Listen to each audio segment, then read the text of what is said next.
have cancer and are uncertain about the future. You're scared, and it's okay to be scared. Why? Because that is the beginning of your strength. You are stronger than you know, braver than you think. Cancer does not define you. By telling your story, you're helping redefine living with cancer. Your story encourages and inspires those affected by the disease. So that is why we celebrate you. Cancer may have started this fight, but you are going to finish it. This is a story of PRISCA WANJIRU GITHUKA, a story of hope, a story of walking tall despite being weighed down by cancer. My name is Yvonne Kalahi, and this is Cancer Diaries. Welcome.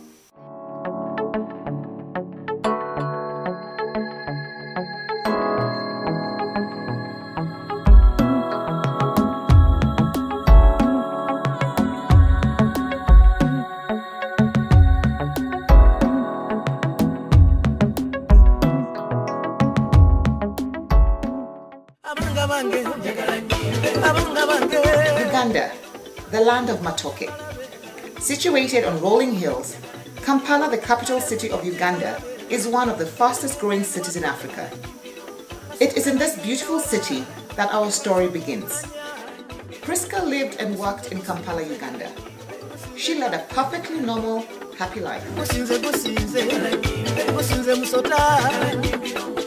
Like any loving mother, her children and the rest of her family back home in Kenya were the center of her life, the reason of her living and the reason of her happiness. But what was going to be another normal day, with so much to look forward to, so much to do and accomplish, changed. PRISCA's life was going to be anything but normal. My name is PRISCA WANJIRU GITHUKA. Actually, I was not even sick. I just felt a lump in my breast. You know the way women, we just check our breasts. So I was just checking myself as usual. And then I thought I felt something in my breasts. So I said, let me go and see a doctor. And of course, as a woman, the first doctor that came into my mind was a gynecologist. So I went to a gynecologist and I told her, I think I'm feeling something in my breast. Then she also checked. She told me, yeah, there could be something in your breast. But what we are going to do, we are going to do a mammogram. So she sent me for a mammogram. Then from the mammogram, they could not conclude anything, but they were saying they can still see something. Then I was told to go now for an ultrasound scan. So I went for the ultrasound scan. Still, it showed that I had like some growth in my breast, my left breast. And then they said we can't still conclude on anything until you do a biopsy. So they said I have to do a biopsy. PRISCA wasted no time consulting the doctors. She already had done a mammogram and an ultrasound, and now the biopsy. Silently, she hoped and prayed it was not what the doctors suspected it to be. So I was scheduled for a biopsy. And I remember at that time, there was a friend of mine who had also been diagnosed with cancer a month before. So I called her, and then she told me, don't worry about a biopsy. It's something actually very minor. They'll just prick you with a needle, get some specimen, and then everything would be okay. So on that particular day, I remember I was actually supposed to be traveling to Tanzania. So I even packed my bags. I said, after all, I'm just going for a small prick. So I went to the hospital, and when they were doing it, it was actually a very long needle, I remember very well. And they did the prick, but it wasn't a prick like my friend had told me, because I was actually even feeling some pain. So they were scraping off, and then they put in a glass of water, and then they, not a glass of water, just a glass, and then they put whatever stuff they were getting somewhere around there. PRISCA's normal routine was slowly changing. Her official trip to Tanzania was not to be. I went now back to my doctor who had referred me now to this hospital for the biopsy. Then he told me, you can't go anywhere, my dear. So I quickly called the office. I told them, unfortunately, I can't travel. See if you can be able to get somebody who can go on my behalf, because we are going to do some study and we had even scheduled some appointments. So then I was told, you have to go also on sick leave and wait, because this is not something you joke around with. So yeah, I took forced sick leave. I was not even sick. I was not even anything. I was even traveling. So yeah, I was given some sick off. But interestingly enough, after the biopsy, I was now feeling like I had 2 lumps on my breast. And remember, initially it was just something that was one, but now I was feeling like I have 2 in my breast. So it was a little bit scary for me. The normally busy, happy PRISCA had no choice but to stay at home as she waited for the biopsy results. First of all, I'm a very busy person, as in I like keeping myself very busy. So I'm very idle in the house. And then I was now on Google. I was Googling and seeing, there are these, serious words that I saw on my whatever, after the mammogram and the ultrasound scan, emulsifications, I don't know what. So I'm busy reading and trying to understand what are these things, what are all these things. So deep down in my heart, I was feeling, I think this thing could be cancer. Because whatever it is, the way the preliminary results are showing, it looks like this could be cancer. So I called my sister, she told me, no, it can't be, just relax. I said, okay, let me relax, but you can't relax. It is one long week and filled with so much anxiety. You're trying to sleep, you're trying to watch TV, you're trying to do things, but you're just there. So a lot of anxiety and worry. So that was my week.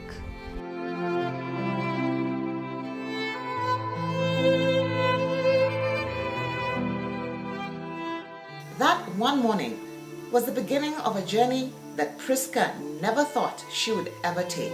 So yeah, I stayed in the house and then for those few days, and then now I had to go for my biopsy. I think it was like 10 days later, they sent me a text. So I went, I picked the envelope with my results. Normally I'm so curious.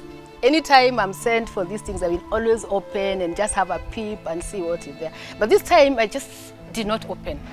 So I picked my envelope, crossed over to the next building, I queued for my doctor, and then I went in and saw him. He was called Dr. Makobere, a Ugandan. So yeah, I gave him the envelope.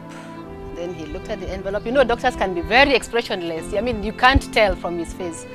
So he's looking at the envelope, he's what? So he's just making small talk with me at some point. What is this expressionless doctor reading? What is he about to reveal to an anxiety-filled PRISCA? I'll start with the bad news that he tells me. The bad news is you have cancer. Yeah. Then quickly he tells me, but the good news is it's not the bad type. Then I'm like, okay. Is there a good type of cancer really? I mean, you've told me I have cancer, so what else is good about this thing, So I told him, explain to me. And he tried to explain from the results of the biopsy. And he told me I was triple positive. Triple positive basically means my progesterone was positive, my estrogen was positive, and there's something they call HER2. HER2 was also positive. So he told me all the three were positive. And why he was saying it was the good news is that even after now, the normal prescribed treatment for cancer, that is chemotherapy and radiation, there is some medication that you also go through for the three. The results were revealed. PRISCA had been diagnosed with HER2 breast cancer. So what is HER2 positive breast cancer? HER2 positive breast cancer is a breast cancer that tests positive for a protein called human epidermal growth factor receptor 2, which promotes the growth of cancer cells. In about 1 of every 5 breast cancers, the cancer cells have a gene mutation that makes an excess of the HER2 protein. Breast cancers with HER2 gene amplification or HER2 protein overexpression are called HER2 positive in the pathology report. HER2 positive breast cancers tend to grow faster and are more likely to spread and come back compared to HER2 negative breast cancers. But there are medicines specifically for HER2 positive breast cancers.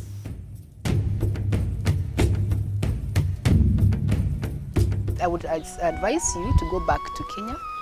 And I have some few doctors I know because we have these oncology meetings that we normally go for. So he gave me a doctor, Dr. Otieno at Nairobi Hospital. So he gave me the details.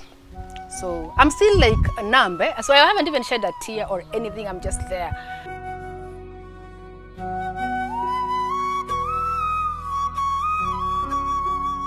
And now PRISCA had to go home and face her family. How do you break the news to your family that you have cancer? How do you tell a 7-year-old that mommy is not feeling well? When I went home, I went into the bedroom. My daughter was in school, so I was only with my domestic manager. So I went into the bedroom. That is when now it hit me. So I locked my room. I cried. I cried until I could. You know the way you just cry until like the way a small baby would cry until they fall asleep? I actually cried and fell asleep. The sleep was just for a while. PRISCA had a difficult task ahead of her. What next for PRISCA? Then I woke up, I think around 4:30 p.m. and I knew, oh, my daughter is just about to come from school. So I said, okay, let me quickly, wash my face, and then she doesn't know what is wrong. But that time, one of my nieces, who was also my caregiver, Washuka, we call her Washu, was also there. So I had her whispering to my domestic manager, hey, auntie looks like she was crying. So now I went and I told them, hey, by the way, guys, things are not okay for me. So they asked, what's up? So I told them, I went for my biopsy results, and they've confirmed that I have cancer. So now they're the ones now who are shocked.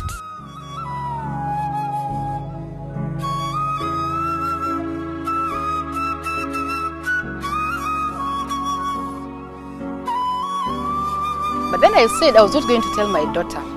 One, at the time this is 2014, May. At the time she was 7 years, so she's young. And then my son was in Form 4, just about to do his Form 4 exam. So I said, if I tell this girl, then definitely my son knows. And I don't want him to know because it may affect his exams. So I decided within myself that I wasn't going to tell her in the meantime. The first time I knew she had cancer, we were in Uganda. I'd gone to visit, and I remember she was crying in her bedroom. I texted my cousin, told her she's crying, I don't know why. So after a few hours, that's when she came to the sitting room, sat me down, told me she had been to the hospital. She had some tests done, and she found out that she had cancer on her left breast. She requested me to stay in Uganda for a couple of days, so because she has a daughter, a small daughter.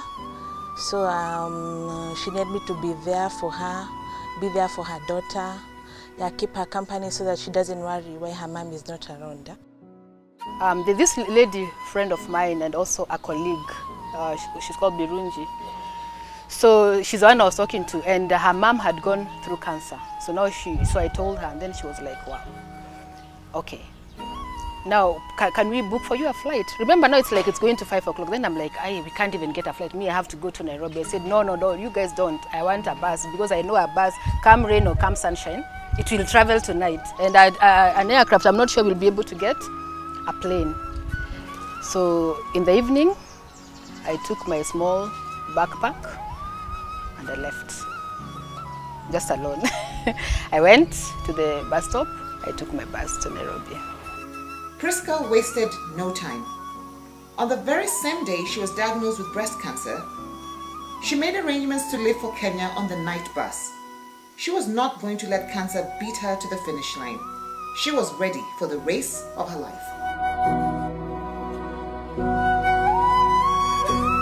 The race for her life had just begun. Does Nairobi have the answer for PRISCA's predicament? Find out when Cancer Diaries returns.